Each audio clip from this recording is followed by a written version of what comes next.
भागवत जी में लिखा है, भाग्योदय न बहुजन्म समर्जिते न सत्संगम चलवते पुरुषो यदा वही। अज्ञान हेतु कृत मोह मदांधकार नाशम विधाय तदोदयते विवेक। बड़े भाग्य से, पता नहीं कितने पुण्यों से और किसी को सत्संग मिलता है, और वो सत्संग भी ऐसे महापुरुषों के मुख से आप सुन रहे हैं। अब मैं आपसे कितनी तारीफ करूं कि जिनके लिए कई प्रांत तरसते हैं इनके दर्शन करने के लिए। कई प्रांत ये कहते महाराज जी हमें समय मिल जाए। अभी हमने समय मांगा था 5-4 दिन पहले, समय नहीं है। लोग तरसते हैं दर्शन करने से ही, तन से मन से वचन से देन का हुए दुख, तुलसी पातक कटत है देखत उनके मुख। ऐसे लोगों के दर्शन करने से पाप करते हैं महापुरुष। आप भाग्यशाली हैं। और पता नहीं इतनी इस डांग क्षेत्र में महाराज जी ने कितनी तपस्या की होगी, जिनका इन्होंने ये आश्रम बनवाया होगा। मैं उनको, अब शायद उनका शरीर तो पूरा हो गया, उनके परंपरा में महाराज जी बैठे हैं। निश्चित रूप से बहुत पुनीत कार्य, इससे ज्यादा पुनीत कार्य और कोई नहीं हो सकता। कितने भी आप यज्ञ करा दें, आप भंडारा कर दें, अच्छा उससे कहा है जय और खाए और हाथ पहुंचे और चल दे सर। अच्छा मुझे लगता है 3-4 दिन में आप 1-2 शब्द, 1-2 बातें भी अगर अपने हृदय में बांध लेंगे तो निश्चित रूप से हमारे परिवार में परिवर्तन आएगा। हम इस जीवन को कैसे जिए, हम पर परेशानियां कम से कम आए। अच्छा ऐसा नहीं हो सकता है कि किसी व्यक्ति के जीवन में परेशानियां नहीं आए। एक तो इस बात को बांध, आज तक ऐसा कोई महापुरुष नहीं हुआ कि जिसके जीवन में परेशानी और कष्ट नहीं आए। तो फिर प्रश्न उठता है, तो फिर सत्संग से फायदा ही क्या है? सत्संग से फायदा यह है कि उन परेशानियों को दूर करने के लिए, उनसे लड़ने के लिए हमारी सामर्थ्य बढ़ जाएगी। ये मिलेगा हमको। हम ये समझ लें कि ऐसा कौन सा महापुरुष है जितने कष्ट कंटकों में है, जिनका जीवन सुमन खिला, गौरव गंध उसे उतना ही यत्र तत्र सर्वत्र मिला। जिसने जितने कष्टों में जीवन को जिया है, अच्छा उसकी गौरव गंध दुनिया में बाद में उतनी ही फैली। आपसे अगर कोई प्रश्न कर दे कि राम जी के जीवन से 14 वर्ष को निकाल दिया जाए, तो आप देखेंगे कि एक सामान्य राजा से और उनकी कोई और विशेषता शेष नहीं रह जाती। 14 वर्ष जिसने जीवन जिया और महान कष्टों में जिया, अब उन कष्टों ने ही उनको इतना बना दिया कि आज हम आप उनके आगे नतमस्तक हैं। कष्टों ने, और कष्टों को किस प्रकार जिया? बड़े आनंद के साथ, बड़े आनंद के साथ। दंडक वन में राम जी सीता को खोजते हुए डोल रहे हैं, दंडक पर सीता जी का हरण हो गया है। ऐसी कथा कि नारद जी उधर होके जा रहे थे, ऊपर होके अपनी बीणा बजाते हुए, और उनको देखा, उन्होंने देखा कि राम जी आवाज सी आई, सीते सीते। देखा कौन? देखो राम रो। सीता सीता पेड़ों से पूछ रहे हैं, हे खग मृग ये मधुकर श्रेणी, तुम देखे सीता मृग नयनी। लक्ष्मण समझाए बहुबाती, पूछत चले लता और पाती। पत्तों से पूछ रहे हैं, और नारद जी को लगा कि मैंने श्राप दिया, उसके परिणाम को ये भोग रहे हैं। अरे राम, नारद जी को ऐसा हृदय में ग्लानि हुई कि मेरी वजह से राम सहित मोर साप कर अंगीकारा, और राम सहित नाना दुख भारा। तो मैं एक बार उनसे सॉरी बोल दूं माफी मांग लो प्रभु, मेरी बदौलत आपको कष्ट उठाना पड़ा है। और नारद जी कैसे भी किसी विमान से अपनी यात्रा कर रहे थे, वहां उतरे जब तक राम जी एक ऐसे वटवृक्ष के नीचे और लक्ष्मण जी के सहित बैठे। नारद जी जब तक आए वीणा को संभाल सुमूल के, जब तक तो देखा बैठे परम प्रसन्न कृपाला, कहत अनुजसन कथा रसाला। देखा तो राम जी लक्ष्मण जी से बड़े हास्य विनोद के साथ कोई सरस कथा सुना रहे हैं, कोई वैराग्यपूर्ण, कोई भक्तिपूर्ण, किसी महापुरुष की कथा सुना रहे हैं। आज आप देखो कि थोड़ी देर पहले जो रो रहे थे और नारद जी ने आके देखा, बड़ी मुस्कुराहट है चेहरे पे। अच्छा, नारद जी का तो भेजा ही घूम गया साहब। नारद जी ने कि क्या माजरा है, आइए प्रभु आइए आइए। अपना पीताम्बर बिछाया, प्रभु श्री राम ने बिठा दिए। कैसे चिंता में हो? नहीं, मैं ये सोच रहा हूं कि अभी मैंने पहले देखा था वो सच है कि जो मैं अब देख रहा हूं ये सच है। इसमें सच क्या है कि मतलब क्या है आपका कि मैंने 5, 7, 8 मिनट पहले देखा था, पेड़ों से, पक्षियों से, हिरणों से, जानवरों से पूछ रहे थे सीते सीते सीते। हाँ हाँ हाँ हाँ। और अब आप बड़े भारी प्रसन्न मुद्रा में। बाबा कभी आप वृंदावन गए हो? हाँ हाँ, मैं वृंदावन गया हूँ। तुमने रासलीला देखी है? हाँ देखी है। तो जब मंच पर पात्र होते हैं, जब उनका अभिनय होता है और मंच से जब पीछे उतर जाते हैं, नहीं पर्दे के पीछे, तब वो वास्तविक रहते हैं। आप अगर समझ सके तो ये जीवन एक अभिनय की तरह है। आपको रोना पड़ेगा, गाना पड़ेगा, बार बार रोना और गाना यहाँ पड़ता है। तो नीचे से ऊपर को, ऊपर से नीचे को आना जाना पड़ता है। ए भाई जरा देख के चलो, ये फिल्मी गीत है, देख के चलो। तुमको ढोंग सभी करने पड़ेंगे राम जी की तरह। अगर आप राम से सीखना है तो रामलीला सीख लो। राम ने किस प्रकार से एक लीला रची और वास्तव में वे हते हुए थे, लोगों को दिखाने के लिए कुछ, और संतों से उस औषधि को पी लो जो भीतर आपको अलग से आनंद दे, बाहर कुछ अंदर कुछ। ये हमारे पास एक परम औषधि महापुरुषों से हमें मिल सकती है। अभी महाराज जी पहले बता के गए संस्कार। एक यूनान में एक बहुत बड़े संत हुए हैं शुक्रात, आपने में से बहुतों ने नाम सुना होगा। कुरूप थे वे, थोड़े से चेहरे से, बहुत अच्छी स्थिति थी, स्थित प्रज्ञ महात्मा। एक इतना सामुद्रिक ज्ञान रखने वाले एक ज्योतिषी आए जो हस्तरेखा देख के, माथे की रेखा देख करके ये बता देते कि इनका भविष्य कैसा होगा। आए तो उनकी रेट थी 500 रुपए, एक प्रश्न का जवाब में 500 रुपए लेते थे। शिष्यों को ऐसी इच्छा हुई, महाराज जी जैसे बैठे हैं और हम सोचे कि महाराज जी के भविष्य के बारे में पूछवा लें, क्या है 500 रुपए दे देंगे, क्या दिक्कत है।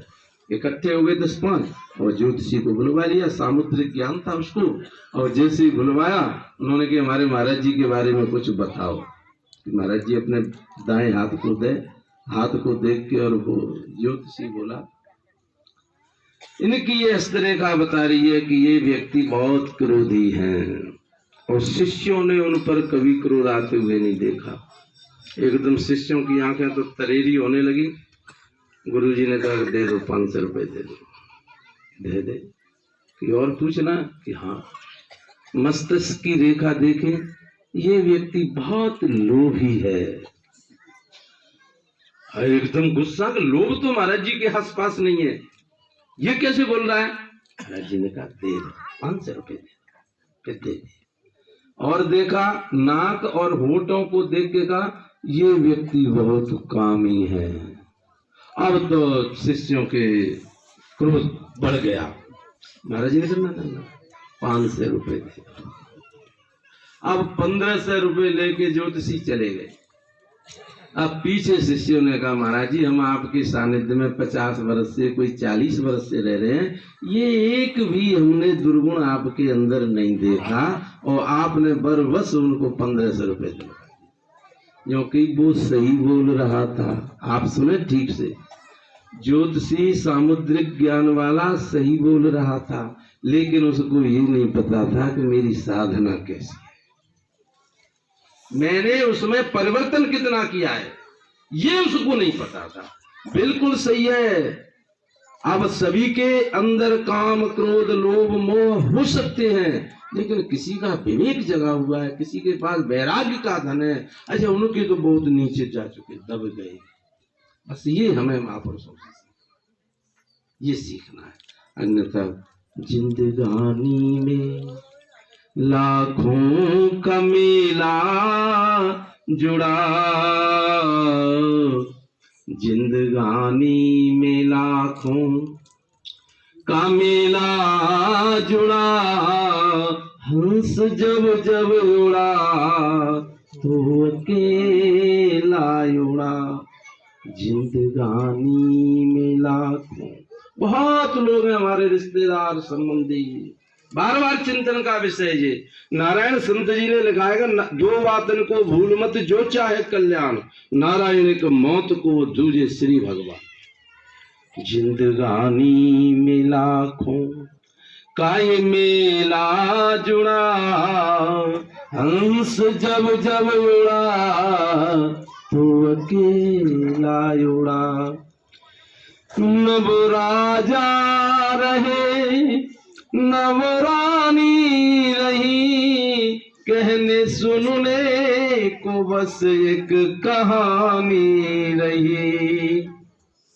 नव राजा रहे नवरानी रही, कहने सुनने को बस एक कहानी रही। 4 दिन के लिए ये झमेला जुड़ा, हंस जब जब उड़ा तो अकेला उड़ा। जिंदगानी में लाखों का मेला जुड़ा, हंस जब जब उड़ा तो अकेला उड़ा। बहुत अच्छी वार्ता। अगर इस संसार में अगर आप सभी ग्रंथों का अध्ययन कर ले, तब भी आपको यह मिलेगा सार रूप में कि हमको सही बात बताने वाला अगर कोई दुनिया में है तो वो संतों को छोड़ के और कोई नहीं। माता पिता बालक ने बुलावई और उदर भरई सो धर्म सिखावई। माँ बाप, हम भी माँ बाप है, किसी के बाप हैं, हम वो शिक्षा देते हैं, बेटा अपने पैन पकड़ भैया, कैसे कमाई करा। लेकिन हेतु रहित जग जुग उपकारी, अगर इस संसार में बेवजह कृपा करने वाले हैं तो बस तुम तुम्हारा सेवक असुरारी। या तो भगवान किसी के ऊपर कर सकते हैं, तो भगवान ने तो कर दी, भगवान ने कृपा कर दी, आपको मनुष्य का शरीर दे दिया, भगवान ने कृपा कर दी, अच्छे परिवार में दिया, आपके अंग प्रत्यंग सभी सुंदर हैं, सभी सकुशल हैं, ये भगवान की कृपा है, मानव का शरीर दे दिया। अब ये महापुरुष कृपा करेंगे कि आपको किस प्रकार जीवन जीना है, ये जीवन जीने की कला महापुरुष है। और अगर आप समझ सकें, अगर हमने अपने जीवन में आचरण में सुधार कर लिया, अभी पूर्व वक्ता बोल रहे थे, कितना प्यारा बोल रहे थे कि हम अपनी औलाद के लिए पैसे नहीं रख जाए, कोई आवश्यक नहीं, उनको संस्कारवान बना जाए, संस्कार दे जाए उनके लिए बस। कितने पैसे रख दोगे? पूत सपूत तो क्यों धन संचय, और पूत कपूत तो क्यों धन संचय। किसी संत ने लिखा है कि अगर सुपुत्र तुमने बेटे में संस्कार दे दी, क्या जरूरत है धन की, जहां चले जाएगा वहीं धन है। और फिर असली धन तो आचरण का है, और वो संस्कार वे 16 होते हैं, वो तो होंगे ही, लेकिन हमारे रोजाना के आचरण से, क्रियाकलाप से हमारी औलाद सीखती है। हमारी माता जी कैसे बात करती हैं, सासू माता, हमारी माता जी अपनी दौरानी जेठानी से कैसे बात कर रही है। अच्छा, बच्ची में संस्कार पड़ रहे हैं, और ऐसे संस्कार पड़ रहे हैं वो निकलेंगे नहीं कभी भी। बचपन में ऐसी खाली चिप है ये, ऐसे संस्कार प्रगाढ़ हो जाएंगे, वो जीवन पर्यंत बच्ची में रहेंगे और बच्चे में रहेंगे। अब हमें याद आता है हमारे पिताजी कैसे करते थे, अब ये संस्कार हमारे अंदर। तो आप अगर ठीक तरह से, अगर आप में, वैसे तो व्यसन होना नहीं चाहिए, अगर व्यसन है भी तो कम से कम कृपा करके बच्चों के सामने न तो बच्चों से मंगाए तम्बाकू बीड़ी और न उनके सामने उपयोग करें। अगर आप में पड़ गया है, नहीं छोड़ सकते तो ठीक है, लेकिन बच्चों के सामने ये कृत्य नहीं करें। मेरे घर का किस्सा है, छोटा सा बालक अंदाज का खाली रैपर पुड़िया को उसके हाथ में, उसको मुंह में दे रहा था। मैंने कहा अरे फेंक इसको, तो गंदी चीज है। नहीं, ये गंदी नहीं है। मैंने कहा मेरे कान खड़े है, 3 वर्ष को बच्चा और ये कह रहा है कि ये गंदी नहीं है। मैंने गंदी क्यों नहीं है, इसको मेरे पापा जी खाते हैं। हकीकत बिल्कुल सत्य घटना है। अच्छा, उस बेटे ने ये मान रखा था मेरा नवासा था, देवता था। अब उसने ये मान रखा था कि जिसको मेरा बाप कर रहा है वो बहुत पवित्र काम है। अच्छा, हर एक को मानता है मेरी माँ जो कर रही है वो बहुत अच्छी है। मेरी माँ सती है, सावित्री है, सीता है, सब कुछ है। मेरा बाप राम है, दशरथ है, वसुदेव है। हर बाप की ऐसी भाव, हर बेटे की ऐसी भावना होती है। अगर हमारा कोई किया हुआ ऐसा कृत्य बच्चे में गलत संस्कार डाल गया तो सज्जनों, दुनिया की कोई ताकत उसको फिर मिटा नहीं सकती है।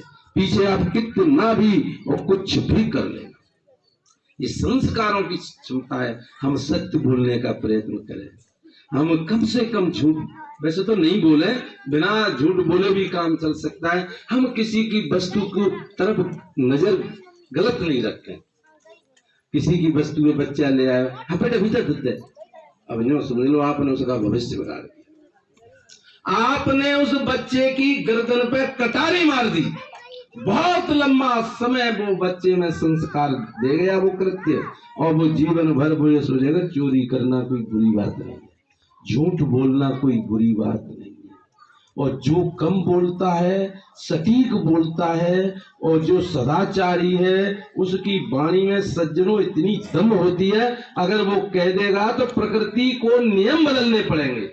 आपने तमाम किस्सा सुने होंगे, इस डांग क्षेत्र में बड़े बड़े सिद्ध पुरुष हुए हैं, उन्होंने कह दिया नहीं है, लेकिन कह दिया जा तेरा बेटा हो जाएगा, तो उनकी वाणी जभी फलती है क्योंकि उन्होंने अपने जीवन में सदाचार का पालन किया।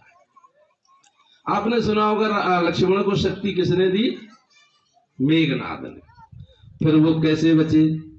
हनुमान जी संजीवनी बूटी लाए, सुषेण वैद्य को लाए। क्या आपने ये भी सुना है कि लक्ष्मण को दूसरी बार भी शक्ति लगी? रामायण पढ़ी होगी, लक्ष्मण को 2 बार शक्ति लगी, दूसरी बार रावण ने दी, वो उससे भी ज्यादा ब्रह्मघातिनी बहुत बड़ी भयंकर शक्ति थी, और लक्ष्मण जी गिर पड़े। अब रावण को लगा कि इसको लेके मैं लंका जाऊंगा, विजय जुलूस निकलवाऊं। उठाने लगे जब तक हनुमान जी आ गए। हनुमान जी में उन्होंने 2-2 मुक्के का आपसी संवाद हुआ, और फिर बाद में हनुमान जी उठा के ले गए राम जी के पास। अब मैं आपका ध्यान चाहूंगा, राम जी के पास लक्ष्मण जी लम्बे पड़े, बेहोश पड़े।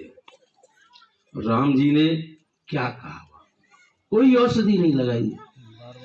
जीवन में जो मैंने अपने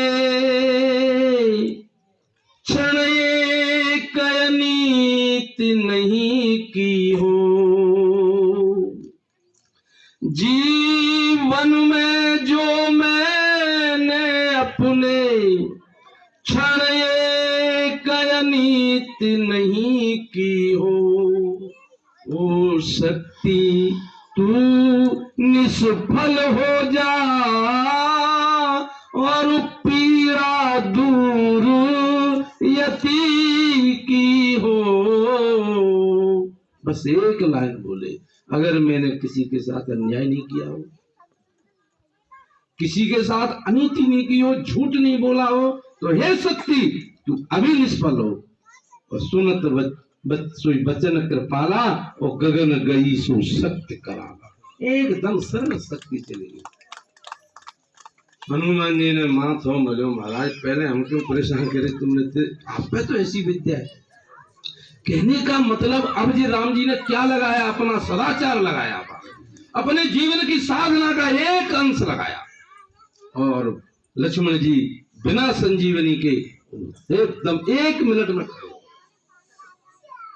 जैसे ही ब्रह्मास्त्र छोड़ा था उसने, अश्वत्थामा ने, पांडवों को भगवान ने बचा लिया। लेकिन अभिमन्यु का जो बेटा था गर्भस्थ, उसको जाते जाते उसने, जैसे ही बच्चे का जन्म हुआ, बच्चा खत्म हुआ। आपने सुनी होगी भागवत में कथा। अब भगवान कृष्ण द्वारका के लिए प्रस्थान कर रहे थे, द्रौपदी रो के पड़ी आगे से, अब उनका वंश खत्म कर दिया, हमारा भी होगा कि क्या हो गया, हमारे बेटा हुआ, नाती हुआ और वो मरा हुआ हुआ। परंतु कि कह दो स्त्रियों से मैं आ रहा हूं भीतर। वहां लोहवान धूप इत्यादि चल रहे थे, हटो हटो द्वारकाधीश आ रहे हैं, स्त्रियां धूप से हट गई। अभी जिसके बच्चा हुआ है, पागल हो रही है उत्तरा, उसके सामने जब भगवान कृष्ण, लाओ बच्चा कहाँ है, बच्चे को चरणों में रख दिया भगवान के। उत्तरा पागल हो रही है, अरे पागल तू ऐसा कौरव वंश में हुआ है, इनके लिए तेरे बाप तेरे बाबा सभी प्रणाम करते थे, प्रणाम करो द्वारकाधीश को। क्या तो मरा हुआ था। भगवान ने हाथ में जल लेके संकल्प किया, अगर मैंने धर्म की रक्षा के सिवाय इस जीवन में कोई कृत्य नहीं किया हो तो बच्चा भी जीवित हो जाए। ब्रह्मास्त्र फेल कर दिया, ब्रह्मास्त्र फेल। लेकिन किसकी दम पर, सदाचार की। हम रोज झूठ बोल रहे हैं, रोज चोरी कर रहे हैं, रोज चुगली कर रहे हैं। अच्छा हमारी वाणी में कहां दम है कि हमारी बात को हमारे बेटे मानने को तैयार नहीं है। और एक एक ऐसे महापुरुष है जिनकी एक एक शब्द के ऊपर पूरा संसार झुक। तो हमारे जीवन में सदाचार हो, पैसे नहीं कमे हो, कोई दिक्कत नहीं, हम अपने बच्चों में संस्कार दे जाए। आपने सुना होगा कोई बेटे को डॉक्टर बनाना चाहता है, कोई इंजीनियर बनाना चाहता है, कोई मास्टर बनाना चाहता है, लेकिन काऊ ने ये नहीं आपसे कही होगी कि मैं बच्चे को एक इंसान बनाना चाहता हूँ, एक मनुष्य बनाना चाहता हूँ। अगर आप मनुष्य के धर्मों को सुनोगे तो मुझे लगता है कि मनुष्य के धर्मों में और संतों में और ब्राह्मणों में कोई अंतर ही नहीं है। बोलिए सद्गुरुदेव भगवान की।